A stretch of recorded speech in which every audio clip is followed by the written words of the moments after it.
Hello Karnataka civil judge students. ಇವತ್ತು 12th March ನಮ್ಮ last date ಆಯಿತು ಅಪ್ಲಿಕೇಶನ್ಸ್ ಅನ್ನ ಫಿಲ್ಅಪ್ ಮಾಡೋದಕ್ಕೆ. ಅಂಡ್ ಇವತ್ತಿನ ಲಾಸ್ಟ್ ಡೇಟ್ಗೆ ನಿಮಗೆ ಒಂದು ನೋಟಿಫಿಕೇಶನ್ ಅನ್ನು ಸಹ ಕೊಟ್ಟಿದ್ದಾರೆ ಹೈಕೋರ್ಟ್ ಕಡೆಯಿಂದ. ಸೊ ಈ ನೋಟಿಫಿಕೇಶನ್ ರೀಸೆಂಟ್ ಆಗಿ ನ್ಯೂಸ್ ಅಲ್ಲಿ ಗುಜರಾತ್ ಹೈಕೋರ್ಟ್ ನ ಒಂದು ಎಕ್ಸಾಮ್ ಸ್ಟೇ ಏನಾಗಿದೆ, ಸಿವಿಲ್ ಜಡ್ಜ್ ಎಕ್ಸಾಮಿನೇಷನ್ ರೀಸೆಂಟ್ ಆಗಿ ಗುಜರಾತ್ ಅಲ್ಲಿ ನೋಟಿಫೈ ಆಗಿತ್ತು ಅಂಡ್ ಎಕ್ಸಾಮ್ ನಡಿಬೇಕಿತ್ತೀಗ, ಬಟ್ ಅದರ ಮೇಲೆ ಸ್ಟೇ ಇಂಪೋಸ್ ಮಾಡಿದ್ರು. ಸೊ ಅದ್ರ ಬಗ್ಗೆ ನಿಮಗೆ ಗೊತ್ತಿರುತ್ತೆ. ಅದೇ ಒಂದು ನಿಟ್ಟಿನಲ್ಲಿ ಕರ್ನಾಟಕ ನಮ್ಮ ಸಿವಿಲ್ ಜಡ್ಜ್ ಎಕ್ಸಾಮಿನೇಷನ್ ಕೂಡ ಸಹ for the same reason stay ಮಾಡಿರೋದು. ಏನು ಕಾರಣ, ಏನಾಗತ್ತೆ ಇವಾಗ ನೆಕ್ಸ್ಟ್ ಅಂತ ಅಂದ್ರೆ, ಫಸ್ಟ್ ಥಿಂಗ್ ನಿಮ್ಮ ಎಕ್ಸಾಮ್ ಸಿನ್ಸ್ ಖಂಡಿತ ಇದು ಎಕ್ಸಾಮ್ ನಡೆಯುತ್ತೆ. ಇಷ್ಟು ಪೋಸ್ಟ್ ಏನ್ ವೇಕೆಂಟ್ ಇದೆ, ಈ ಪೋಸ್ಟ್ ಫಿಲ್ಅಪ್ ಆಗ್ಲೇಬೇಕು. ಈ ಪೋಸ್ಟ್ ವೇಕೆನ್ಸಿ ಫಿಲ್ಅಪ್ ಆಗತ್ತೆ. ಈಗ ನೀವು ಎಕ್ಸಾಮ್ಗೆ ಅಪ್ಲೈ ಮಾಡಿ ಪ್ರಿಪೇರ್ ಆಗ್ತಿದ್ದೀರಿ, ಕೀಪ್ ಯೋರ್ ಪ್ರಿಪರೇಷನ್ ಆನ್, ಓದ್ತಾ ಇರಿ. ಬಿಕಾಸ್ ನಿಮ್ಗೆ ಟೈಮ್ ಸಿಕ್ಕಿದೆ ಅಂತ ಇದನ್ನ ಪಾಸಿಟಿವ್ ಆಗಿ ಓದೋದ್ರ ಮೇಲೆ ಫೋಕಸ್ ಮಾಡಿ, ರಾದರ್ ದ್ಯಾನ್ ಎಕ್ಸಾಮ್ ಏನಾಗತ್ತೆ ಯಾವಾಗ ಆಗತ್ತೆ ಅನ್ನೋದಕ್ಕಿಂತ. ಬಿಕಾಸ್ ಎಕ್ಸಾಮ್ ನಡಿಲೇಬೇಕು, ಎಕ್ಸಾಮ್ ನಡೆಯುತ್ತೆ. ಈ ನೋಟಿಫಿಕೇಶನ್ ನಮಗೆ ಏನ್ ಹೇಳ್ತಿದೆ, 3 years ಒಂದು ಪ್ರಾಕ್ಟೀಸ್ ಮ್ಯಾಂಡೇಟ್ರಿ ಆಗ್ಬೇಕಾ ಬೇಡವಾ ಅನ್ನೋದು ಒಂದು ಡಿಸ್ಕಷನ್ ಏನ್ ನಡೀತಿತ್ತು. ಸುಪ್ರೀಂ ಕೋರ್ಟ್ ಅಲ್ಲಿ ಈ ಒಂದು ಕೇಸ್ ಪೆಂಡಿಂಗ್ ಅಲ್ಲಿತ್ತು. ಸೊ ಸುಪ್ರೀಂ ಕೋರ್ಟ್ ಅಲ್ಲಿ ಪೆಂಡಿಂಗ್ ಇದ್ದಂತ all India judges association and others versus union of India and others, ಈ ಕೇಸ್ ಏನು ಪೆಂಡಿಂಗ್ ಇದೆ ಇದರ ನೆಕ್ಸ್ಟ್ ಹಿಯರಿಂಗ್ ನಡೀಲಿದೆ 18th ಮಾರ್ಚ್ಗೆ. ಈ ದಿನ ನಮಗೆ ಗೊತ್ತಾಗುತ್ತೆ ದಟ್ ಸುಪ್ರೀಂ ಕೋರ್ಟ್ ಏನ್ ಹೇಳತ್ತೆ ಈ ಒಂದು ಮ್ಯಾಟರ್ ಬಗ್ಗೆ. ಬಿಕಾಸ್ ಬರೀ ಕರ್ನಾಟಕ ಜುಡಿಷರಿ ಅಷ್ಟೇ ಅಲ್ಲ ಸ್ಟೇಕ್ ಅಲ್ಲಿರೋದು, ಗುಜರಾತ್ ಜುಡಿಷರಿ ಸ್ಟೇ ಮಾಡಿದ್ದಾರೆ. ಅಷ್ಟೇ ಅಲ್ಲದೆ ಬೇರೆ ರಾಜಸ್ಥಾನ್ ನಲ್ಲಿನೂ ಸಹ ನೋಟಿಫಿಕೇಶನ್ ಇದೆ.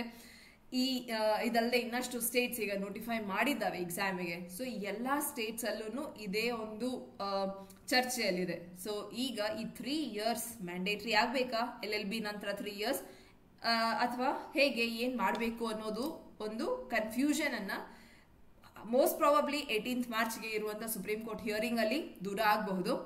ಬಟ್ ಈ ಕಂಪ್ಲೀಟ್ ಕೇಸ್ ಇದ್ದಿದ್ದೆ ದಟ್ ಡೈರೆಕ್ಟ್ ಆಗಿ ನಾವೇನು civil judge exam 3 years LLB ಮುಗಿದ ತಕ್ಷಣ ತಗೊಳ್ತಿದ್ವಿ.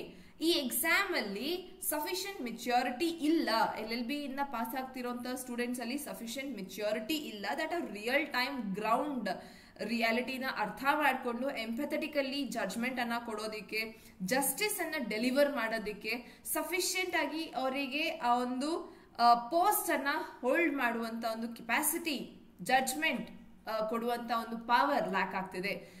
ಅವರ ಮಿಸ್ಬಿಹೇವಿಯರಿಂಗ್ ಆಗಿರಬಹುದು, ಹಲವಾರು ರೀಸನ್ಸ್ ಅನ್ನೋದು ಇತ್ತು. Because fresh newly appointed judges and direct ಆಗಿ LLB ಮುಗಿಸಿದ ತಕ್ಷಣ ನೀವು ಜಡ್ಜ್ ಆಗ್ತಿದ್ದೀರಿ ಸಿವಿಲ್ ಜಡ್ಜ್ ಅಲ್ಲಿ. ಸೊ ಹಾಗಾಗಿ ಹಲವಾರು ಕಂಪ್ಲೇಂಟ್ಸ್ ಅಂತ ಫೈಲ್ ಆಗ್ತಿದ್ರಿಂದ ಈ ಒಂದು ಕೇಸ್ ಬಂದಿದ್ದು. ಸೊ ಈ ಕೇಸ್ ನಮಗೆ ಡೀಲ್ ಮಾಡ್ತಿದ್ದೆ 3 years ಪ್ರಾಕ್ಟೀಸ್ ಮ್ಯಾಂಡೇಟರಿ ಮಾಡ್ಬೇಕಾ ಬೇಡವಾ ಅನ್ನೋದ್ರ ಬಗ್ಗೆ.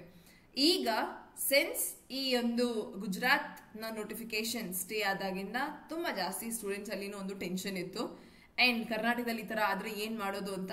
ಸೊ ನೋ ಪ್ರಾಬ್ಲಮ್, ಕಾಮಾಗಿರಿ. ಇದಾಗಿದೆ, ಇವಾಗ ಕರ್ನಾಟಕದಲ್ಲಿ ಎಕ್ಸಾಮ್ ಸ್ಟೇ ಆಗ್ತಿದೆ. ಎಕ್ಸಾಮ್ ನ ನೋಟಿಫಿಕೇಶನ್ ಇವತ್ತು ರಿಲೀಸ್ ಆಗಿರುವಂತ ನೋಟಿಫಿಕೇಶನ್ ಏನ್ ಹೇಳ್ತಿದೆ, it is notified that notification number ಏನೀಗ ರೀಸೆಂಟ್ ಬಂದಿದೆ, inviting online applications for High Court of Karnataka 158 post of civil judges and further process thereon are kept in abeyance till the judgment is pronounced by the Honorable Supreme Court of India on so and so. ಇದರ ಒಂದು case ನ judgment ಬರೋ ತನಕ ನಾವು ಇದನ್ನ ಸ್ಟೇಗೆ ಇಡ್ತಿದೀವಿ ಅಂತ ಬರ್ತಿದೆ. So ಈ ನೆಕ್ಸ್ಟ್ ಹಿಯರಿಂಗ್ ಇರೋದು 18th ಮಾರ್ಚ್ಗೆ. ಬಟ್ ಆ 18th ಮಾರ್ಚ್ನ ಹಿಯರಿಂಗ್ ನಂತರ ನಮಗೆ ಒಂದು ಐಡಿಯಾ ಸಿಗತ್ತೆ ದಟ್ ಯಾವಾಗ ಏನಾಗಬಹುದು ಅಂತ. ಆದ್ರೆ ಈ ಒಂದು ಕೇಸ್ ನ ಜಡ್ಜ್ಮೆಂಟ್ ತನಕ ನಾವು ಎಕ್ಸಾಮ್ ನ ಹೋಲ್ಡ್ ಮಾಡ್ತಿದೀವಿ. ಸೊ ಇದನ್ನೇ ನಾವು ಹೈಕೋರ್ಟ್ ಆಫ್ ಗುಜರಾತ್ ಸಹ ಮಾಡಿರುವಂತದ್ದು similar step high court of Karnataka ತಗೊಂಡಿದೆ. ಬಟ್ ಫಾರ್ ನೌ ಟೆನ್ಷನ್ ಮಾಡ್ಕೊಳ್ಳುವಂಥದ್ದಲ್ಲ. LLB ಮುಗಿದು 3 years ಪ್ರಾಕ್ಟೀಸ್ ಆಗಿದೆ ಅನ್ನೋಂತ ಸ್ಟೂಡೆಂಟ್ಸ್ ನೀವಂತೂ 100% ಫೋಕಸ್ ಮಾಡಿ ಎಕ್ಸಾಮ್ಗೆ ಓದೋದಿಕ್ಕೆ. ಅಂಡ್ ಯಾರ್ದೆಲ್ಲ ಈಗ LLB ಪಾಸ್ ಆಗ್ತಿದ್ದೀರಿ, ಮ್ಯಾಂಡೇಟರಿ ರಿಜಿಸ್ಟ್ರೇಷನ್ ಮಾಡಿಸಿ ಬೇಗ ನಿಮ್ಮ ರಿಜಿಸ್ಟ್ರೇಷನ್. ಅಂಡ್ ಈಗ ಆಪರ್ಚುನಿಟಿ ಇಲ್ಲ ಅಂತಂದ್ರೂ ವಿತಿನ್ 3 years ನಿಮ್ಮ ಆಪರ್ಚುನಿಟಿ ಅಗೇನ್ ಕ್ರಿಯೇಟ್ ಆಗತ್ತೆ.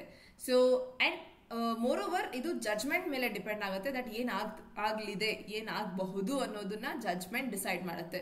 ಸೊ 3 years ಮ್ಯಾಂಡೇಟರಿ ಆಗತ್ತಾ ಇಲ್ವಾ ಅನ್ನೋದು ಈ ಜಡ್ಜ್ಮೆಂಟ್ ಅಲ್ಲಿ ಸುಪ್ರೀಂ ಕೋರ್ಟ್ ಹೇಳಿದ ನಂತರ ಅದು ಅಕಾರ್ಡಿಂಗ್ಲಿ ಪ್ರೊಸೀಡ್ ಆಗುವಂಥದ್ದು. ಬಟ್ ಫಾರ್ ನೌ ಕ್ಲಿಯರ್ ಅಂತಂದ್ರೆ 3 years ಯಾರ್ದು ಪ್ರಾಕ್ಟೀಸ್ ಇದೆ, ರಿಜಿಸ್ಟ್ರೇಷನ್ ಆಗಿ 3 years ಆಗಿದೆ, you must 100% focus upon your studies.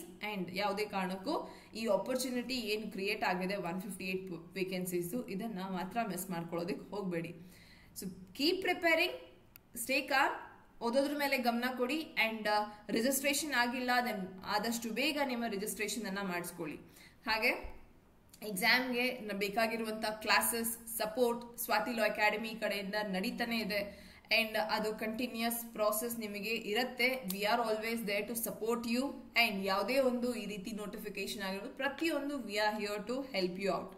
So ನಿಮಗೆ ಯಾವುದೇ ಒಂದು ಸಪೋರ್ಟ್ ಹೆಲ್ಪ್ ಬೇಕು, ನೀವು ಸ್ವಾತಿ ಲಾ ಅಕಾಡೆಮಿನ ರೀಚ್ ಔಟ್ ಆಗ್ಬೋದು. ಎಕ್ಸಾಮಿಗೆ ಓದಬೇಕು, ಎಕ್ಸಾಮ್ಗೆ ಕ್ಲಾಸಸ್ ರಿಲೇಟೆಡ್ ನಿಮಗೆ ಹೆಲ್ಪ್ ಬೇಕು, ದೆನ್ ನಿಮ್ಮ ಒಂದು ಸ್ವಾತಿ ಲಾ ಅಕಾಡೆಮಿ ಕಡೆಯಿಂದ ಕಾಂಪ್ರಿಹೆನ್ಸಿವ್ ಬ್ಯಾಚ್ ನಡೀತಿದೆ.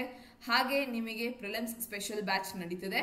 ಈಗ ಅಲ್ಲ ಅಂತಂದ್ರೂ ಎಕ್ಸಾಮ್ ನಡೆಯುತ್ತೆ, ಎಕ್ಸಾಮ್ ನಡೀಲೇಬೇಕು. ಬಿಕಾಸ್ ಸಿವಿಲ್ ಜಡ್ಜ್ ಎಷ್ಟೊಂದು ವೇಕೆನ್ಸಿ, ಸಿವಿಲ್ ಜಡ್ಜ್ ನ ಸುಮ್ಮನೆ ಹೋಗೋದಿಕ್ ಬಿಡೋದಿಲ್ಲ. ವೇಕೆನ್ಸಿ ಫುಲ್ ಆಗ್ಲೇಬೇಕು ಅಂದ್ರೆ ಎಕ್ಸಾಮ್ ನಡೆಯುತ್ತೆ. ಸೊ ಎಕ್ಸಾಮ್ ನಡೆಯುತ್ತೆ ಅಂದ್ರೆ ನೀವೇನೆ ಜಡ್ಜ್ ಆಗ್ತಿರೋದು, ನೀವು ಎಕ್ಸಾಮಿಗೆ ಅಪಿಯರ್ ಆಗ್ಲೇಬೇಕು. So keep your preparation going smoothly, going swiftly. ಆದಷ್ಟು ಬೇಗ ಸಿಲೆಬಸ್ನ ತುಂಬಾ ಚೆನ್ನಾಗಿ ಕವರ್ ಮಾಡೋದ್ರ ಬಗ್ಗೆ ಯೋಚನೆ ಮಾಡಿ. ಅಂಡ್ ಸಿಲೆಬಸ್ ಕವರ್ ಮಾಡೋದಕ್ಕೆ ಆರಾಮಾಗಿ ಓದೋದ್ರ ಮೇಲೆ ಫೋಕಸ್ ಮಾಡಿ. ಹಾಗೆ ನಿಮಗೆ ಯಾವುದೇ ಅಸಿಸ್ಟೆನ್ಸ್ ಬೇಕಿದ್ರೆ ಕ್ಲಾಸಸ್ ರಿಲೇಟೆಡ್ 9650849915ಗೆ ಕಾಲ್ ಮಾಡಿ. ಸ್ವಾತಿ ಲಾ ಅಕಾಡೆಮಿಯಲ್ಲಿ ಕಾಂಪ್ರಿಹೆನ್ಸಿವ್ ಬ್ಯಾಚ್ ಆಗಲಿ, ಪ್ರಿಲಿಮ್ ಸ್ಪೆಷಲ್ ಬ್ಯಾಚ್ ಆಗಲಿ, ಎರಡು at a very nominal price ನಡೀತದೆ. ನೀವು ನಿಮ್ಮ ಅಡ್ಮಿಷನ್ ಅನ್ನ ತಗೊಂಡು ನಿಮ್ಮ ಪ್ರಿಪರೇಷನ್ ಅನ್ನ ಇನ್ನಷ್ಟು ಬೆಟರ್ ಆಗಿ ಮಾಡ್ಕೋಬಹುದು. ಸೊ ಇದೊಂದು ಚಿಕ್ಕದಾದಂತ ಅಪ್ಡೇಟ್ ರಿಗಾರ್ಡಿಂಗ್ ಈ ಕೇಸ್.